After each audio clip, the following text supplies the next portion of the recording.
the conference, go ahead and throw it in the chat, and I'll try to keep that open. If anyone doesn't know how to use Zoom, of course you have the gallery view and then you have the speaker view, so toggle between them.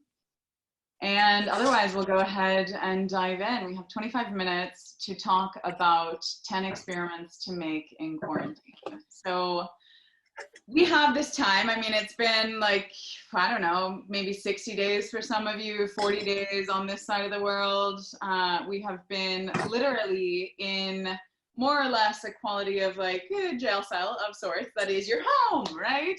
And there are some restrictions on movement and things like this. And so if anyone's ever been to jail, have you been to jail? I don't know. Maybe some of you have. It's a great place to be able to hone in on what it is that you want to fix or change or improve in your life. And what that is in a scientific paradigm is experimentation parameter. And so we have a control set that is currently your sleep cycle, you know, your hours, wherever you are in your house, the people you're spending time with, so many of the variables in your life that are normally way more variable are quite controlled for the time being. And so the really important thing that we have to allow ourselves experimentation in is reflecting upon what vessels and vehicles and levers and knobs in our life we can move in order to optimize our humanity. And so just to give you a little bit of my background so that you know who's going to be talking to you for the next 25 minutes.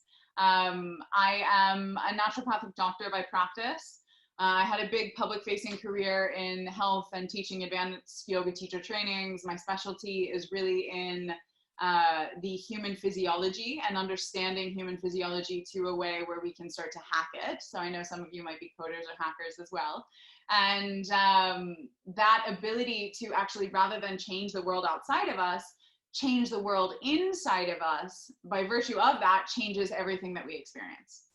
And so this is not a woo-woo lecture. It's actually a very, very grounded scientific experimentation lecture. So I'm going to start with two of the most embodied experiments that I usually start with, and anyone who's heard me lecture before will definitely understand what I'm talking about here. But it has to do with simple physics and hydration.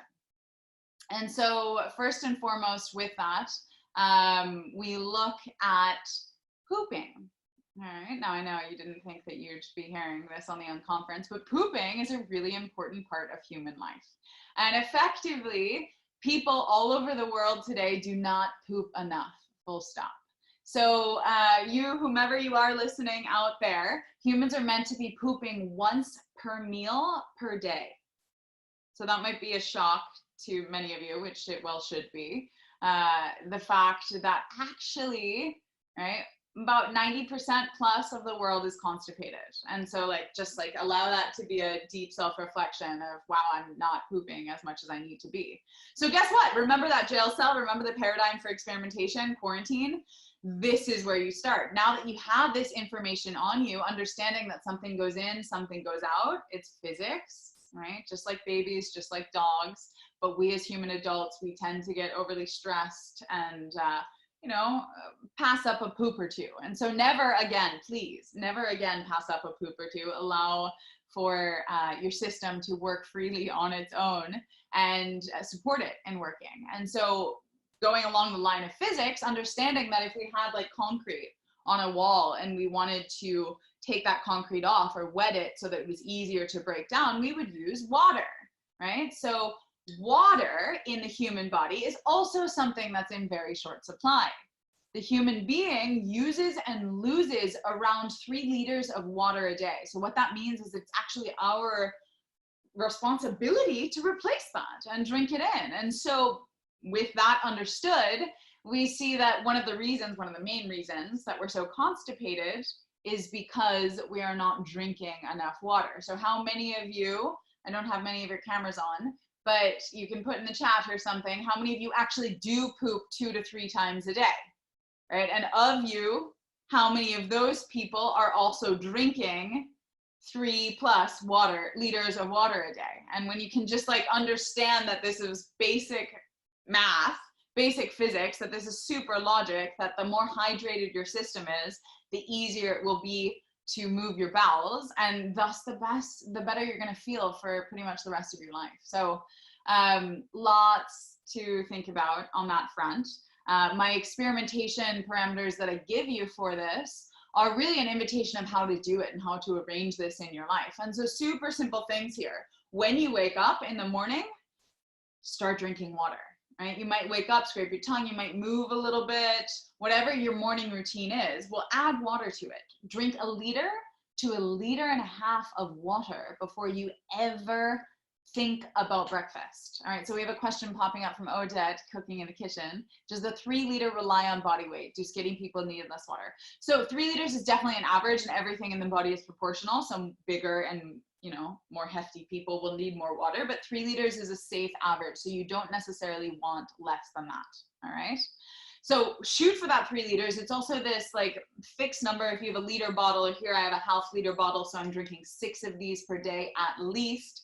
And so as we were saying in the morning, what your experimentation is going to be is have, sipping slowly, sip by sip, 3 of a bottle this size. Of course, the quality of water that you're wanting to be drinking is mineral spring water. If you don't have access to that, then make sure you have heavily filtered water, preferably through something like a reverse osmosis filtration system. And then you can add mineral drops back in, and that will mimic spring water. So this kind of water is going to be ionized, absorbed by the cells. It's going to help to detoxify the body on the daily so that 20 years from now, you don't end up with cancer. Yeah. It's also, of course, going to boost your immunity, because if the entire system is working better and you have less acidity or less dirt in the system, you're going to be that much more able to fight off anything that comes, virus or not. And so within this experimentation, the first real clear invitation to you is to realize that you need to definitely poop more. Yeah, whomever you are, wherever you are, unless we have any super poopers here, comment in the threads if you are a super pooper, and we'll give you a nice round of applause. But the idea that you need to be pooping more has already been, by virtue of inception, planted into your head and your awareness, that you realize that, okay, now I'm going to be on the toilet and think about this woman that I heard in this conference speaking, right? And that self-awareness is enough to just make you start to experiment with these things. So we wake up in the morning, we get out of bed. A nice good experiment that you could be doing is not looking at your phone for the first half hour at least of your day. Maybe the first hour, who cares? Throw it away. It's in the other room. You can't even think. I want you to be able to have a sovereign environment in which you can exist and live, and thrive. And that environment, of course, you're not having to get up and hustle on your commute to the office every day. This is a very special, blessed time in quarantine where you can be with yourself for the first 30 minutes of your day. And as you're doing this, my invitation to you is really to fully be present with yourself and what it is that you want to experience that day. What am I choosing to experience today? So that's going to be your third little experimentation. So you get out, you wake up in the morning, you're conscious, you're like, okay, what did I dream? That's a really another, if we're adding to the list of experiments, what was my subconscious doing while I was sleeping? And that's really powerful to be able to lend yourself into exploration of your subconscious. I mean, I don't know how many of you have had therapists throughout your life where you had someone else reflecting back to you, perhaps what could be messing around in your subconscious. But what we're going to be exploring here during quarantine for the rest of who knows how long it's going to be, right? Until fascism is completely explored at all of its facets and, we lose all of our rights. But until then, right, where we still have some kind of date and some kind of power over our life, then we will be able to, in this jail cell, this lovely jail cell that we call home, be able to make these experiments. So we wake up, we create that self-sovereignty, we choose what we want to experience and how we want to view the world that day, and we maybe interpret some of our dreams, so that was number 4, and think, okay, this is what I'm worried about, right? Or I was super anxious last night in my dream. Maybe I saw this symbol, maybe this person was there, someone from when I was 5 years old, or maybe it was an old girlfriend of yours or something like that. Like, be aware of what's being dredged up in your psyche.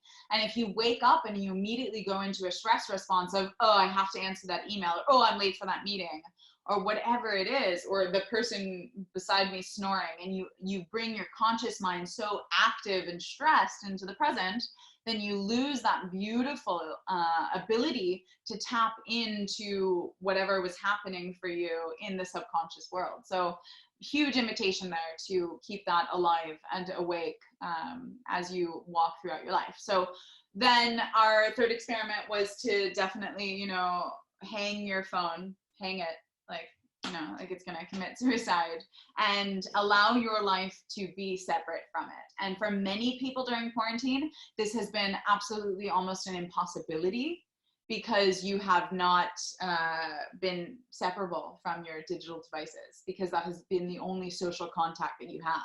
All of the ideas, all of the conspiracy theories, all of the latest breaking news about this and that, in relation to coronavirus, it's consumed you. I mean, just like take a breath and admit that you have been consumed by your digital devices over the past month plus. And so for whatever reason that you're here hearing this right now, allow this to be a breath of break, of fresh air, of like permission, that you don't have to be consumed by your digital devices anymore. All right, so we're going to highlight that one on the list, that you can not only create freedom in your digestive tract, in your hydration, in your immunity, but you can also create it from your digital devices. Another experiment, and this is a big one, guys, this is a big one because it comes with a dopamine withdrawal. So listen forward only if you're truly brave and advanced and willing to go one step further. The next experiment is to turn off your notifications. Dun, dun, dun. I know that might sound super intimidating to some of you. Others of you have no idea what the heck I'm talking about. But on your phone, you know, where you have notifications where they pop up and they're from different apps and it tells you who wanted your attention at any point in time.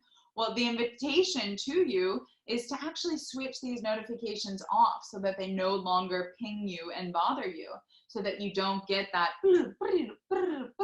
coming in all the time. Because what that's doing is messing with your brain. Your dopamine receptors are constantly firing to a place where you are distracted, right? You subconsciously will experience being pulled in all of these different directions, unaware of that center and that sense of self that is able to, you know, be superhuman and be incredibly productive in this world. And so if you are making experiments in quarantine, I really, really, really, really hope that one of the experiments that you're making is divorcing yourself from this neurochemical addiction to your technology. So you can, while you're listening to this now, go in your phone, go in settings, go to notifications, and turn off all of the notifications. Now, I'm just gonna tell you what happens when you do that, because it's kind of crazy. I did this 3 years ago already now, and it was, you know, a memorable week of my life where I had this hangover from dopamine, and I had this lack of like, oh my God, where did all of that instant gratification go? Where did all of that understanding that people need me? Where did all of that dopamine hits nonstop go? When you turn them off, you will have this subconscious, whether you're aware of it or not, lingering sense of like not being loved.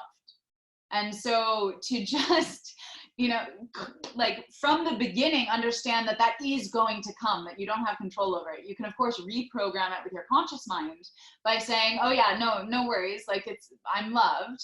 And then what you get to do from there is use your own agency and volition, time manage on your clock, on your schedule, to go into your apps and check your messages on this platform and that platform, whether it's Signal or Telegram or WhatsApp or Facebook or wherever it is. You can go at your own volition and in your own time, rather than being stolen from your own conscious center by anyone who wants your attention at any moment in time. Right? We are distracted human beings. And so divorcing yourself from that overkill addiction to not only your phone, but also the neurochemical hodgepodge that it's creating in your brain is incredibly powerful. So if you have the bravery, experiment number 5 is to go into your phone right now and turn off all your notifications. The warning that comes with this is that for at least the next week, you will be in a dopamine hangover where, you know, you'll be like, your moods will have to be reshifting as literally the neurotransmitter levels in your brain are rebalancing. So if you want to read more about this, go to my friend Tristan Harris's website. He was a past Google employee that works now in human rights and advocating for our freedom from technology. It is centerforhumanetechnology.com, and he has a wonderful page there with a ton of different resources that you can use to divorce yourself from this addiction to your phone. So far, just to review the first 5 so that I can keep myself on track as well, we have number 1 is pooping more, right? Which is that's always dosed wherever I am, because it's the most important thing. If you think of your office and you don't take out the trash ever, or you take out the trash 1/3 as much as you need to, it's going to start to overflow and the office will be dirty. Whereas if you continue to take out the trash and eliminate the waste from the body, you will have a clean, effervescent, well-functioning vessel. And that's what I want for you. And that's what we need. We, the world, we, humanity, need from you in order to thrive as a species, all right? So pooping more, yeah? And what it takes to poop more is you know, just the fact that you know you need to poop more is already a big step. But hydration, which is our second experimentation of having 3 liters of water per day on an empty stomach, half of that in the morning before you ever think about breakfast. You know, you wake up and you wash your outside. How about the inside? So wash the inside, that will help you poop more. And then other ways to poop more are actually to squat in a squat-like position with your knees up towards your shoulders. That's the biomechanical position in which we're meant to be defecating. And so right now, go into your bathroom, take your phone, take your computer, whatever you're watching on, go into the bathroom, find a rubbish bin, put it right there at the bottom of the toilet. You might have seen the crazy commercials for that company, Squatty Potty. Right? They were quite popular in their own day. They made a lot of money off of plastic from funny advertising. Very good. Very good. Oded is showing us his tool. Yes. So post pictures here of your Squatty Potty. And it, like, all it takes is a rubbish bin. Take a rubbish bin and put it there at the toilet. Your wife's like, what the fuck are you doing? So anyway, we have an ability to squat while pooping. This will really help with our number 1 experiment. And then the third thing is just knowing that you have to go to the toilet. Going out of your way, making time to go to the toilet. So best times to do this, of course, first thing in the morning. Maybe later in the morning, you'll feel like something moving or rumbling, maybe after breakfast, you know, maybe after lunch. Theoretically, transit time from when it enters your mouth to when you poop it out is anywhere between 17.5 to 24 hours. So that means before you go to have lunch or dinner or whatever time of the day you are in all time zones of the world right now, you should have pooped out dinner or lunch or breakfast from yesterday. And so start to track your own transit time. Ways to do that, of course, you guys know the kernels of corn that don't digest, or beetroot, right? So it will actually dye the color of your poop and you'll get to see when it comes out. So tracking your own transit time. This is another little, let's say this is number 6 on our experiment list. Really, really, really important to know, because then you're going to know what's going on in your body, right? This is like crucial information that you need to be on top of. So from there, understanding that pooping is number 1, hydration is number 2, and that will help with the pooping. We have different ways to poop more. Number 3 is going to be giving yourself a really self-centered, selfish, beautiful half hour at least every single morning where you do not engage in any kind of digital media at all. So like, do whatever you want, fucking masturbate, I don't care. For that first half hour of the day, allow yourself time with yourself and just be there. Maybe some of you write, right? This would be another experiment that I'm going to add to our list. Writing, actually stream of consciousness writing, so that you can get out all of that stuff in the psyche that we talked about. So what do we have so far? We have hydration, we have pooping, we have that sacred first 30 minutes of the day. We have being aware of your dreams when you wake up, asking yourself, like, what was I thinking of, right? Where was I for the past 8 hours? You know, 8 hours of every day. Hopefully you're sleeping that much. That's going to be another experiment that we'll add. Where did you go? And what's happening in that other realm? So engaging with that. So thinking about what you dreamt, and then what else is on our list? I'm losing track of our 10. But let's see, we'll say writing is going to be there. So stream of consciousness writing, all you have to do is turn on a timer, put your pen to paper and go. And please just realize what happens. So someone here in the comments, Gagik says, thanks for your great energy. You're welcome. Thank you for yours. It's interesting how much digital has won being a part of our life. The 30 minutes without is a big thing already. We can survive, but our kids are really at risk. Well, guess what? You know, the best way to lead is by example. So if you make it a normal thing in your home. So switching off notifications was another one. I'm going to get to all 10 before we finish in 6 minutes here. So switching off your notifications, having the bravery to do that. When did someone say? Yeah, gorgeous. So which one did we already mention that I'm forgetting? Otherwise I'll add new ones that we can make. Another really big one is looking at your eating hours. So intermittent fasting. Intermittent fasting is so incredibly important. And you guys might think, no, that's something only keto bros do. What's that about? Like, again, with anything that I say, don't believe me, verify me. And so go ahead and try some of these experiments on your own. This is all about you. This isn't about anyone else's dogma, any scientific, published studies that were probably funded by a pharmaceuticals company or anything like that. This is about you making experiments in your own body for your life, for the benefit of humanity, for the rest of who you will be in the future. You have this gorgeous jail cell time now to be able to make controlled experiments. And what I want to do is empower you to do so. So after this, anyone is welcome to message me or email me. You can write to info@instituteforaliveness.com, and I will send you tracking charts of your sleep. So that's going to be our 9th thing to experiment with. So you can start to track your sleep, about what you thought of, what you dreamt, how long you slept, what hours they were there.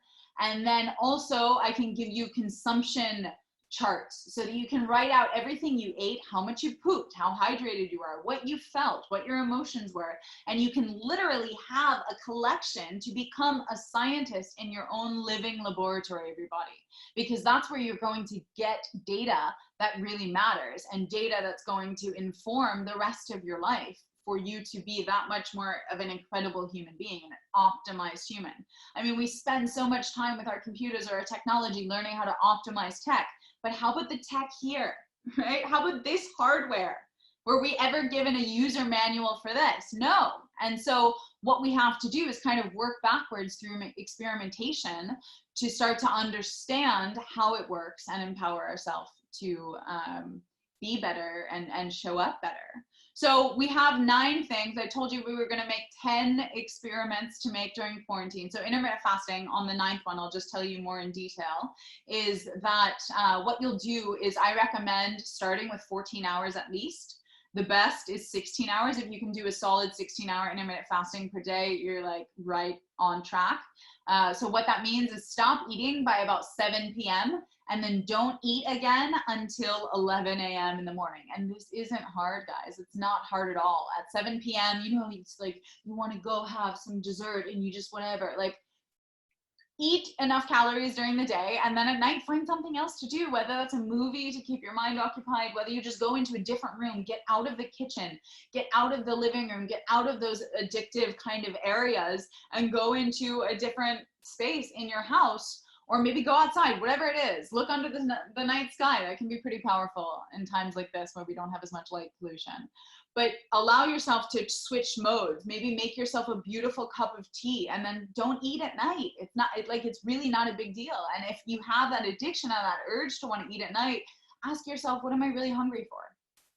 And so as you switch then and are able to not eat at night, then the next challenge, of course, for intermittent fasting is not eating in the morning. And all you have to do for that is water, occupy yourself, work straight from 6 a.m. to 11, and then take a break for the rest of the day, and then work an hour at 5 o'clock.